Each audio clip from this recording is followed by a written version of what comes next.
के गेट में मुख्तलिफ कंपनी के IGBT में फ़र्क होता है, ठीक है, और मुख्तलिफ वोल्टेज के ज़रिए वो गेट ऑन होते हैं। अस्सलामुअलैकुम दोस्तों, तो आज मैं आप लोगों को 5 केवी सोलर इन्वर्टर के बारे में बताऊंगा। ये 5 केवी का सोलर इन्वर्टर है। तो अब इसमें ये फॉल्ट है, जब इसको ऑन कर ले तो ये आपको यहाँ पर शॉर्ट सर्किट शो कर रहा है, ठीक है। सबसे पहले इसको चेक कर लेंगे, फिर इसके बाद इसको खोल देंगे कि ये शॉर्ट सर्किट किस वजह से आया है और इसको किस तरह हल किया जाता है। तो सबसे पहले इसको चेक करते हैं। तो आप देख सकते हैं मैं इसको ऑन कर रहा हूँ।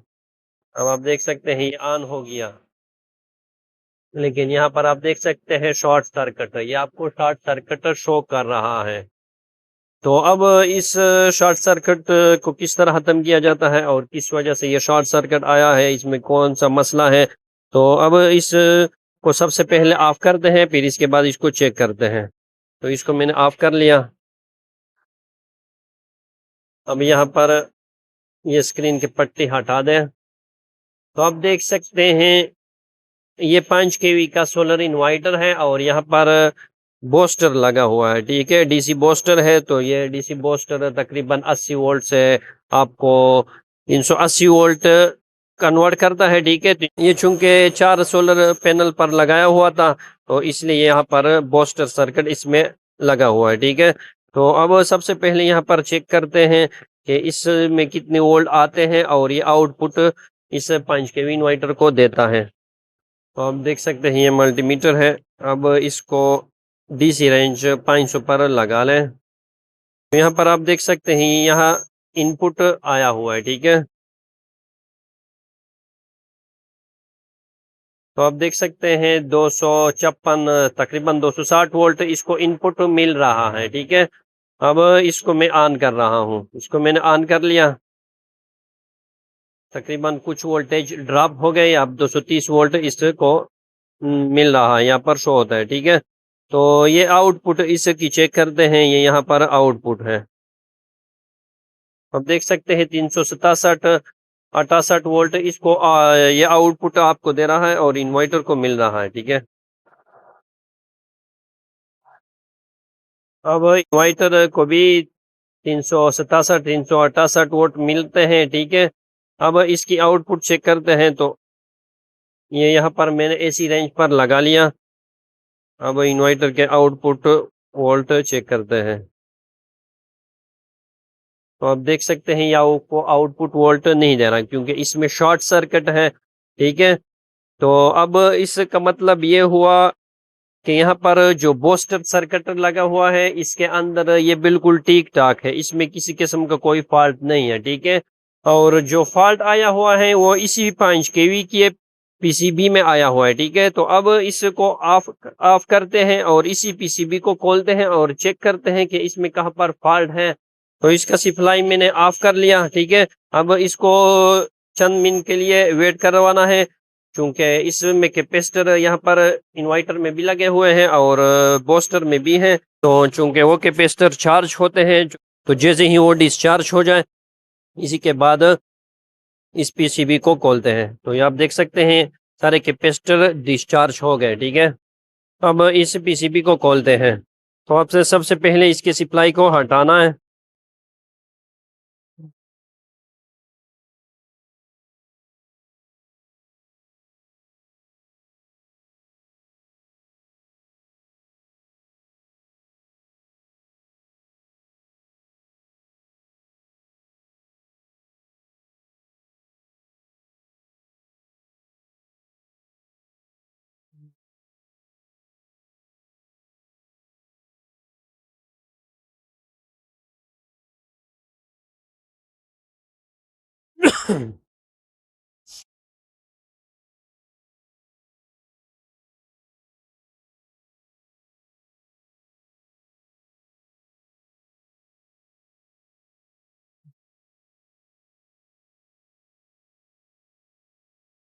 तो आप देख सकते हैं ये फैन का केबल है, इसको निकालना है। और ये स्विच बटन का जो केबल है जिसके ज़रिए PCB ऑन ऑफ होती है, ठीक है, ये इसको भी निकाल दें। अब PCB को खोलते हैं।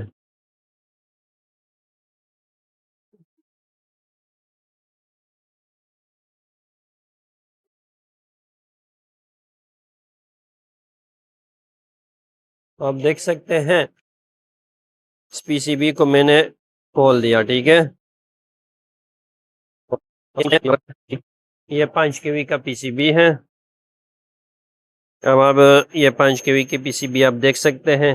सबसे पहले इसमें जो फॉल्ट आता है वो इस आईजीपीटी में आता है, ठीक है। सबसे पहले इन्वर्टर में आईजीपीटी शॉर्ट होते हैं, और जैसे ही आईजीपीटी शॉर्ट हो जाए, इसके सामने जो रेजिस्टेंस लगे होते हैं उसको भी आपने चेक करवाना है। ये पीएफ के जो कैपेसिटर लगे हुए हैं उसको भी आपने चेक करना है। ये छोटे जो डीसी कैपेसिटर लगे हुए हैं उसको भी आपने चेक करवाना है। और इसी तरह ये जिनर डायोड लगे हुए हैं, ये डायोड लगे हुए हैं, ठीक है, इसको आपने चेक करवाना है। और ये ऑटो कपलर लगे हुए हैं, तो इस ऑटो कपलर को भी आपने चेक करना है, ठीक है। तो सबसे पहले आपने आईजीपीटी को चेक करना है। आईजीपीटी को चेक करने का इंतहाई आसान तरीका है। आप देख सकते हैं ये 4 आईजीपीटी लगे हुए हैं, ठीक है। तो ये मीटर है, अब इसको डायोड रेंज पर लगा दे, ठीक है। तो यहाँ पर आप देख सकते हैं डायोड का रेंज भी है और बजर का भी है। यहाँ पर मैंने लगा लिया। अब सबसे पहले आईजीपीटी को चेक करते हैं। तो आप देख सकते हैं ये आईजीपीटी ठीक है, ठीक है, आपको रीडिंग शो कर रहा है। और इसी के साथ साथ ये दूसरा आईजीपीटी भी चेक करते हैं।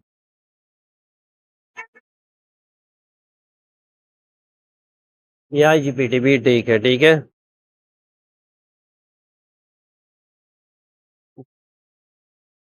ये आप देख सकते हैं इस आईजीपीटी में, यहाँ पर आप देख सकते हैं किसी किस्म का कोई रीडिंग शो नहीं कर रहा, ठीक है। और यहाँ पर आपको रीडिंग दे रहा है। इसी तरह ये आईजीपीटी भी यहाँ पर रीडिंग शो नहीं देता और यहाँ पर आपको रीडिंग देता है, ठीक है। और इस आईजीपीटी में आप देख सकते हैं यहाँ पर आपको कुछ रीडिंग दे रहा है, ठीक है, 120 का। और दूसरे साइड पर चेक करते हैं, ये आपको आप देख सकते हैं सारे 0 0 हो गए और बजर का साउंड भी आपको दे रहा है। तो इसका मतलब ये हुआ कि ये आईजीपीटी शॉर्ट है, ठीक है। और इसी की वजह से आपको शॉर्ट सर्किट शो हो रहा था, ठीक है। इसके साथ साथ ये आखिरी आईजीपीटी भी चेक करते हैं। तो आप देख सकते हैं ये भी किसी किस्म का कोई रीडिंग नहीं दे रहा, ठीक है। और यहाँ पर रीडिंग शो कर रहा है, तो इसका मतलब ये हुआ कि ये आईजीपीटी भी ठीक है। तो ये आईजीपीटी इसमें शॉर्ट है, तो इसको तो चेंज कर लेंगे। आप देख सकते हैं इसमें ये आईजीपीटी शॉर्ट है, तो सबसे पहले इस आईजीपीटी को तब्दील करते हैं, फिर इसके बाद बाकी सामान को चेक करते हैं।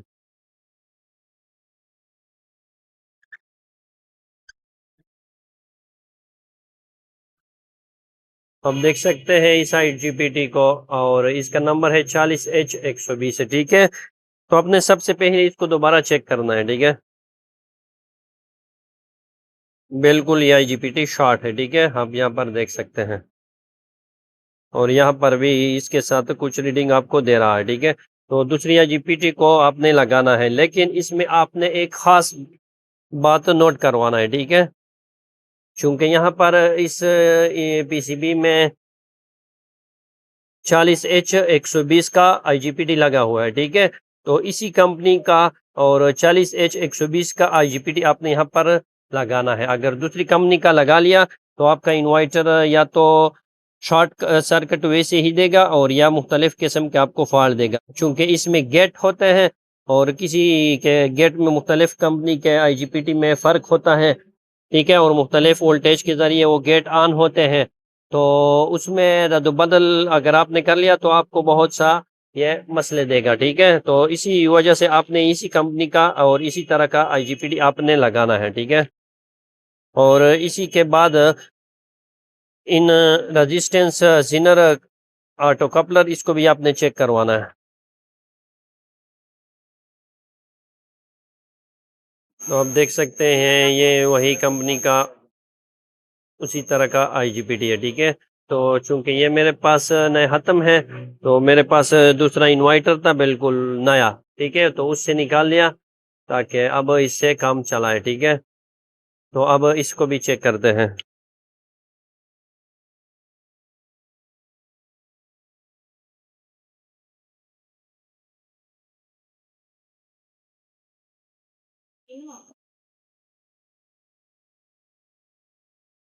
तो आप देख सकते हैं यहाँ पर आपको रीडिंग दे रहा है, ठीक है, और यहाँ पर किसी किस्म का रीडिंग नहीं शो कर रहा, ठीक है। और इसको आप देख सकते हैं यहाँ पर शॉर्ट है और यहाँ पर रीडिंग शो कर रहा है, तो ये बिल्कुल डैमेज है, शॉर्ट है, और ये फ्रेश नया है, ठीक है। तो अब इसको इस इन्वर्टर के अंदर फिट करते हैं। अब इसको सबसे पहले फिट कर लेंगे, फिर इसके बाद ये रेजिस्टेंस और ये जीनर डायोड और या ऑटो कपलर इस सबको चेक कर लेंगे, ठीक है।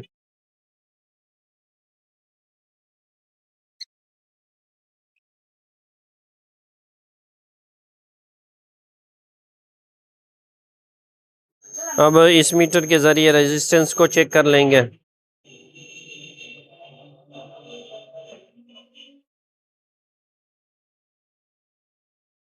तो आप देख सकते हैं 6.1 ओम ये शो कर रहा है, तो ये रेजिस्टेंस इस वाले रेजिस्टेंस को भी चेक करते हैं। तो इस वाले रेजिस्टेंस को भी चेक करते हैं। तो आप देख सकते हैं 5.9 तकरीबन 6 ओम का रेजिस्टेंस, ठीक है। तो ये रेजिस्टेंस ठीक है। अब दूसरे रेजिस्टेंस को चेक करते हैं। तो आप देख सकते हैं 9 तकरीबन 5-6 9.5 ओम का रेजिस्टेंस है, 9.6 ओम का, ठीक है। तो यहाँ पर दूसरा चेक करते हैं, यहाँ पर भी 9.6 है, तो इसका मतलब ये हुआ कि ये रेजिस्टेंस भी ठीक है। अब तीसरे रेजिस्टेंस को चेक करते हैं। तो यहाँ पर 15.4 ओम का रेजिस्टेंस शो कर रहा है, ठीक है। और इसमें भी 15.4 ओम का रेजिस्टेंस शो होता है, ठीक है। तो ये तीनों रेजिस्टेंस ठीक है, ठीक है। और ये जो लगे हुए हैं ये रेजिस्टेंस नहीं है, या आप देख सकते हैं ये जंपर है, ठीक है। आप देख सकते हैं 6.6 ओम तकरीबन इसकी रेजिस्टेंस बिल्कुल कम होती है, ठीक है। तो ये जंपर है,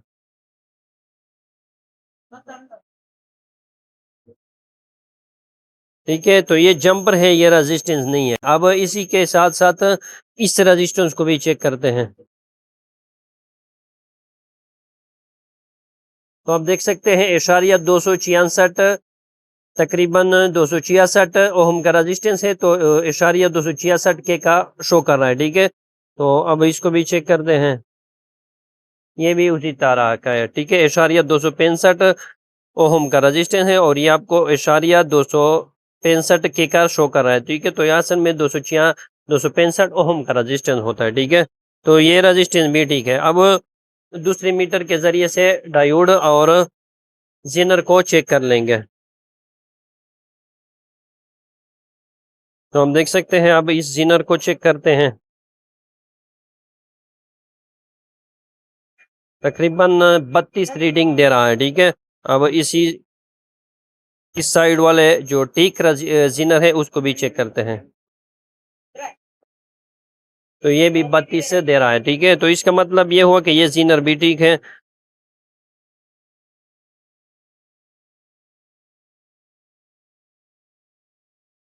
अब इसको भी आप देख सकते हैं 640 रीडिंग यहाँ पर दे रहा है और यहाँ पर कुछ भी नहीं शो होता, ठीक है। तो इसका मतलब ये हुआ कि ये भी ठीक है, ठीक है, चूंकि जीनर और डायोड उन दोनों में एक साइड से बिजली पास होती है, दूसरे से पास नहीं होती, ठीक है। और यहाँ पर इसको भी आप देखते हैं कि जो ठीक है, ये यहाँ पर वही का वही 640 रीडिंग आपको शो कर रहा है और दूसरी साइड से 0 रीडिंग शो हो रहा है, ठीक है। तो इसका मतलब ये हुआ कि ये जीनर भी ठीक है, ये 15 वोल्ट का जीनर है, ठीक है। इस डायोड को चेक करते हैं। अब दूसरी साइड से चेक करते हैं। तो आप देख सकते हैं ये एक साइड से रीडिंग नहीं शो होता और दूसरी साइड से रीडिंग दे रहा है, तो इसका मतलब ये हुआ कि डायोड भी ठीक है, ठीक है। और इसी के साथ जो ये वाला साइड है इसी डायोड को भी चेक कर दें। तो आप देख सकते हैं डायोड इसके भी ठीक है, ठीक है। ये रेजिस्टेंस भी मैंने चेक कर लिए। अब इस ऑटो कपलर को चेक करते हैं, ठीक है। तो अब इस कपलर को चेक करते हैं। तो अब ये ऑटो कपलर है, इसको चेक करने का इंतहाई आसान तरीका है, ठीक है। तो सबसे पहले इस 5 वाले पॉइंट को और 6 को चेक करते हैं। तो आप देख सकते हैं ये किसी किस्म का रीडिंग नहीं शो करता, ठीक है। अब इसको उल्टा साइड पर दे दे तो ये आपको रीडिंग शो कर रहा है, ठीक है। तो इसका मतलब ये हुआ कि ये वाले पॉइंट ठीक है, इसमें डायोड लगे होते हैं, ठीक है। तो ये ठीक है। अब आगे इसका जो 7 वाला पॉइंट है उसको चेक करते हैं, उसमें ट्रांजिस्टर लगे होते हैं, ठीक है। तो और 8 को भी चेक करते हैं, ये भी रीडिंग शो नहीं होता है। तो इसका मतलब ये हुआ कि इसका ऑटो कपलर ठीक है, ठीक है। चूंकि इसमें जो डायोड लगा हुआ है वो भी ठीक है। अब यहाँ पर देख सकते हैं एक साइड से बिजली पास होता है इसमें और दूसरी साइड से पास नहीं होता है। तो इसका मतलब ये हुआ कि इसके अंदर जो डायोड है वो ठीक है।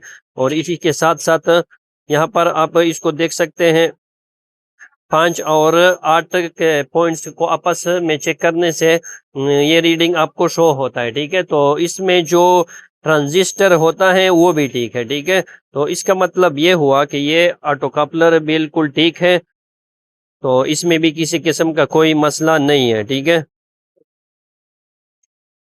तो अब बॉडी के अंदर इस ऑटो कपलर को भी मैंने फिट करवा दिया, ठीक है। तो अब यहाँ पर आते हैं, चूंकि ये IGBT शॉर्ट किस वजह से हो गया, ठीक है। तो आप लोगों को मैंने ये रेजिस्टेंस है डायोड, ये रेजिस्टेंस और ये कैपेसिटर भी तकरीबन ठीक है, ठीक है। क्योंकि ये बहुत आप देख सकते हैं यहाँ पर ब्लास्ट होता है, वो वाज़ेह तौर पर दिखाई देता है जब ये खराब हो जाए।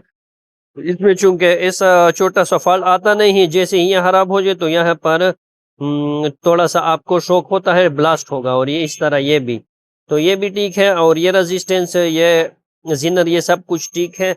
और ये IGBT ब्लास्ट शॉर्ट हुआ था, तो वो किस वजह से, तो वो उस वजह से शॉर्ट हुआ था चूंकि इस 5 kV इन्वर्टर के लिए या 7 kV जो भी इन्वर्टर आपने लगाया हुआ है उसके लिए आपने ज़रूर वोल्टेज प्रोटेक्टर लगाना है, जो एम्पेयर और वोल्टेज दोनों के लिए होता है। अगर वो हो तो बहुत बेहतर है, अगर वो नहीं हो तो वोल्ट का जो प्रोटेक्टर हो वो भी ज़रूरी है, ठीक है। लेकिन अब चूंकि मार्केट में प्रोटेक्टर मिलते हैं जो वोल्टेज और एम्पेयर दोनों की प्रोटेक्शन करता है, हिफाजत करता है, तो वो आपने ज़रूर लगाना है। तो इसने वो प्रोटेक्टर नहीं लगाया हुआ है, तो इस वजह से ये हाई एम्पेयर की वजह से ये ब्लास्ट हुआ था, ठीक है।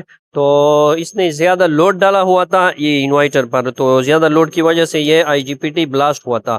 तो ये अब इसके अंदर IGBT भी मैंने डाल लिया। अब दोबारा इसको चेक भी करवा देंगे और बॉडी के अंदर भी फिट करवा देंगे और चेक कर लेंगे कि ये काम करता है या नहीं, ठीक है, ठीक है। तो आपने सबसे पहले अब इसको यहाँ पर चेक करवाना है, ठीक है।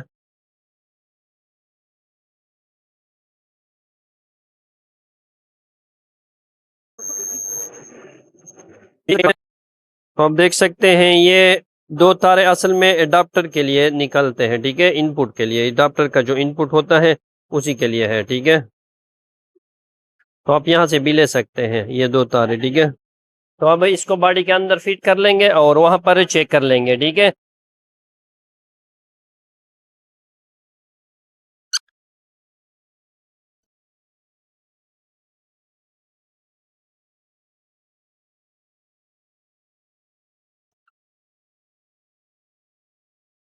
अब यहाँ पर आप देख सकते हैं ये इनपुट सप्लाई का तार भी है और बटन के जरिए भी इसको ऑन ऑफ करते हैं, ठीक है। तो ये 16 वोल्ट का सप्लाई है जो PCB को ऑन करता है। तो अब यहाँ पर देख सकते हैं यहाँ पर 16 वोल्ट का लाइन है, ठीक है। तो इस 78.5 पर आपने 16 वोल्ट इसको देना है, तो ये पिन यहाँ पर लगा लें। और इसी के साथ ये वाला पिन जो है ना ये फैन का है, ठीक है। तो फैन के तार यहाँ से लेते हैं और इसी के साथ ये वाले तार आप देख सकते हैं ये आउटपुट 220 वोल्ट के तार है, ठीक है। तो यहाँ पर आपने इसको लगाना है। अब ये मैंने यहाँ पर लगा लिया अब ये इसके इनपुट जो सोलर का वोल्टेज होता है, इनपुट वोल्टेज पीवी वोल्ट इसको बोलते हैं, ये है। तो अब ये अडाप्टर के इनपुट के साथ आपने कनेक्ट करवाना है, ठीक है। अब यहाँ पर इस इन्वर्टर को का पीवी वोल्ट है, ठीक है। तो यहाँ पर पीवी वोल्ट ये आप देख सकते हैं, बूस्टर का जो आउटपुट वोल्ट है उसी से आपने लेना है। लेकिन उसमें आपने इन बातों का ख्याल रखना है कि ये यहाँ पर आप देख सकते हैं, ये नेगेटिव का है, ये नेगेटिव निशान देख सकते हैं, और ये पॉजिटिव का है। तो आपने पॉजिटिव और नेगेटिव को उसी के मुताबिक देना है। अगर आपने गलत दे दिए तो आपका ये इन्वर्टर के जो कैपेसिटर है ये भी ब्लास्ट हो गया, और ये पीसीबी सब कुछ ब्लास्ट होने का खतरा होता है, ठीक है। तो आप देख सकते हैं ये इसका पॉजिटिव लाइन है। तो यहाँ पर इसके सबसे पहले वाला जो पॉइंट होता है वो पॉजिटिव होता है इन्वर्टर में। तो इन पेचों को आपने अच्छी तरह टाइट करवाना है, ठीक है। और ये आप देख सकते हैं, ये इस बूस्टर का नेगेटिव है, यहाँ पर नेगेटिव लिखा हुआ है, ठीक है। तो ये नेगेटिव का लाइन आपने इन्वर्टर के नेगेटिव को देना है, ठीक है।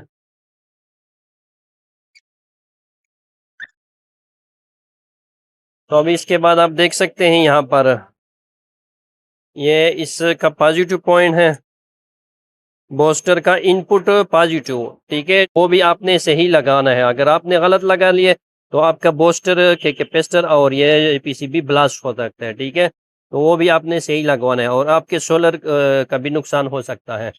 तो आप देख सकते हैं ये पॉजिटिव है, और इस तार को आप देख सकते हैं, चूंकि मिस्त्री ने गलती ये भी किया हुआ है कि ये दोनों काले तार लगाए, ठीक है। तो वो सुर्ख लगाना हो जरूरी था। अब देख सकते हैं ये यहाँ पर इस पॉइंट को मिला हुआ है, ठीक है। तो ये पॉजिटिव का है। तो चूंकि बॉडी पर भी कुछ भी नहीं लिखा हुआ है तो मैंने तो ठीक दिए, लेकिन अगर कोई घर में उसको खुद इंस्टॉल करवाना चाहते तो उसके लिए प्रॉब्लम हो सकता है।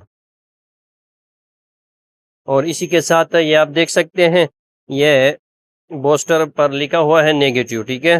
तो ये इसका इनपुट वाला नेगेटिव तार है। अगर आपको पता नहीं चलता तो आम लोकल जो मार्केट में इन्वर्टर इस्तेमाल होते हैं उसका कनेक्शन इसी तरह होता है कि ये इसका पॉजिटिव होता है, और इनपुट लाइन सोलर का इनपुट लाइन होता है ये कनेक्टर, और इसमें ये पहला वाला पॉजिटिव होता है, ये नेगेटिव होता है। और इसी के साथ ये जो आखिरी दो वाले कनेक्टर होते हैं वो इसके 220 के आउटपुट लाइन होते हैं, ठीक है। आम नॉर्मल तौर पर ये इस्तेमाल होते हैं, लेकिन आपने फिर भी इसको चेक करवाना है। अगर आप घर में खुद इंस्टॉल करवाना चाहते हैं तो अगर आपके पास इसी तरह का मल्टीमीटर हो तो उससे भी आप चेक कर सकते हैं।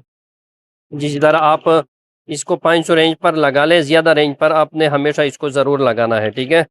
तो अब मैं इसको बिजली दे रहा हूँ और इसको चेक करते हैं। और ये पीसीबी है, तो इसके ज़रिए इसको चेक करते हैं। तो अब इसको भी देख सकते हैं, ये इसके पहला वाला केबल है तो आपने पहले वाले ऊपर वाले केबल के साथ कनेक्ट करवाना है इसी तरह। और ये इसका दूसरा वाला है और ये नीचे वाले के साथ कनेक्ट करवाना है।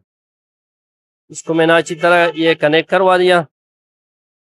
अब अगर आपके पास इस तरह का मल्टीमीटर है और इस इन्वर्टर को आप घर में खुद इंस्टॉल करवाना चाहते हैं तो इसका बहुत आसान तरीका है। सबसे पहले आपने इन्वर्टर को ऑफ करवाना है, ठीक है, ऑन नहीं करवाना। अगर आपने गलत तार दिए तो भी थोड़ा सा नुकसान से बच सकते हैं। तो अब मैं इसको बिजली दे रहा हूँ, ठीक है। तो आप देख सकते हैं ये बूस्टर चूंकि इसने डायरेक्ट ही लगाया हुआ है, ठीक है। तो आप यहाँ पर देख भी सकते हैं। तो आप देख सकते हैं मैं इसको गलत तार लगा रहा हूँ। तो आप देख सकते हैं यहाँ पर नेगेटिव का निशान है। तो ये नेगेटिव का निशान का मतलब ये होता है कि आपने इस जो पॉइंट्स इस मीटर को आपने वोल्टेज गलत दिया हुआ है, ठीक है। जैसे ही इसको सही कर ले तो ये खुद बहुत गायब हो जाएगा। अब देख सकते हैं ये गायब हो गया, ठीक है। तो अब आप इससे भी अंदाज़ा लगा सकते हैं कि ऊपर वाला पॉजिटिव हो गया और नीचे वाला नेगेटिव, ठीक है। तो मैं इन्वर्टर को ऑन करता हूँ। अब देख सकते हैं इन्वर्टर ऑन हो गया, ठीक है। अब यहाँ पर एसी रेंज पर लगा लें मीटर को, और ये कनेक्टर आप देख सकते हैं ये दो वाले, इसे इसका आउटपुट चेक करवाना है यहाँ पर। तो आप देख सकते हैं आपको 221 वोल्ट आपको दे रहा है आउटपुट। ठीक है, तो ये आपका इन्वर्टर बिल्कुल रेडी हो गया और बिल्कुल अच्छी तरह काम कर रहा है। 221 वोल्ट आपको पूरा दे रहा है। ठीक है, तो इन्वर्टर में जो फॉल्ट था वो भी, शॉर्ट सर्किट का जो फॉल्ट था वो भी खत्म हो गया और आपका इन्वर्टर भी फिट हो गया। तो ये आपका बिल्कुल ये 5 केवी का जो सिस्टम है वो बिल्कुल रेडी हो गया, बिल्कुल ओके हो गया। ठीक है, तो अगर आप भी टेक्निकल काम में दिलचस्पी रखते हैं और इसे सीखना चाहते हैं तो मेरे चैनल को सब्सक्राइब करें और अगर वीडियो को पसंद आए तो लाइक करें। मिलते हैं नेक्स्ट वीडियो में।